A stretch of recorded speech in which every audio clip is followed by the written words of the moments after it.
Hello, everyone, and welcome to Dr. Gail GoodReads. I'm Dr. Gail Dawson, and the book I chose to talk about today is called The Power of Body Language by Tonya Riemann. This author is a nationally recognized expert, and she often appeared on a show called The O'Reilly Factor. This book was published in 2007. I came across it in a used bookstore called Coas Books in Las Cruces, New Mexico. Coas is one of the largest used bookstores in the country, and it celebrates all kinds of books. I'm doing a virtual visit there now. If you are ever in the area, I encourage you to visit this place. I don't think you'll be disappointed. As doctors, we talk a lot about the body, but not so much about body language. But we all use it without thinking about it. Actually, it's one of the ways that babies communicate before they can speak. I was recently introduced to a series of videos by Ms. Rachel, who uses body language to communicate with toddlers.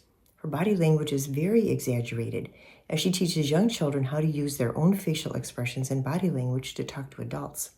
My grandkids, who are toddlers, are mesmerized by her. I've seen them mimic what she does. They prefer her videos over anything else, even cartoons.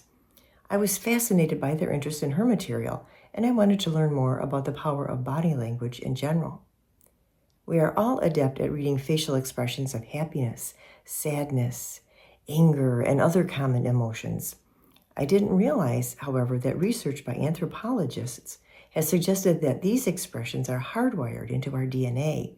They are seen in every culture, even those without access to television or other outside sources.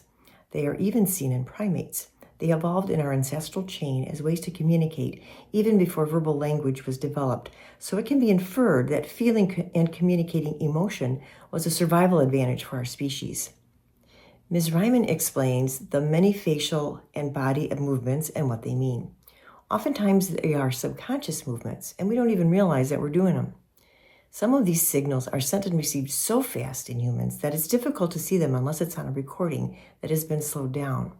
She also discusses some of the messages that are woven into the way we talk, not just the words we say. She talks about pitch, inflection, and other things that we do with our speech that send messages to others that they pick up on, regardless of the content of our speech. One of my favorite quotes from the book is by John Morley. 3 things matter in speech: who says it, how they say it, and what they say.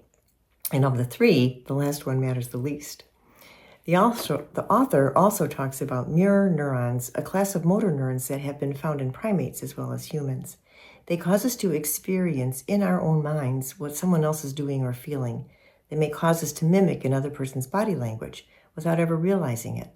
If someone is, for instance, stroking their chin, we might do the same thing subconsciously to let them know that we are comfortable being in their sphere. A great example of mirror neurons at work is what happens when we watch a movie. When we get involved with a character, we feel what they are feeling by watching their actions. It's theorized that these neurons are the biological root of empathy, which gave us a survival benefit as a species.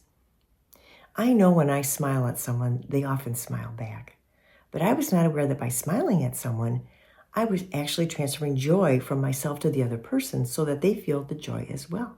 Through mirror neurons, when you smile, you are actually spreading the joy in a very literal way. One of my favorite sections in this book is how to be what she calls a master communicator. If you understand the power of the signals that you send, you can be well-liked and also effective in business strategy.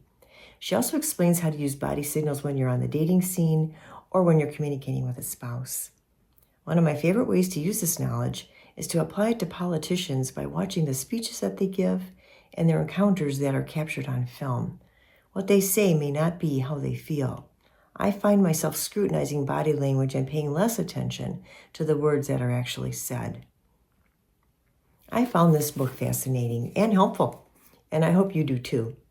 Thank you for watching, and we will see you next time. If you like this video, please click on the thumbs up and subscribe to my YouTube channel, Dr. Gail GoodReads. You're also welcome to visit my website, livelongfeelgood.com.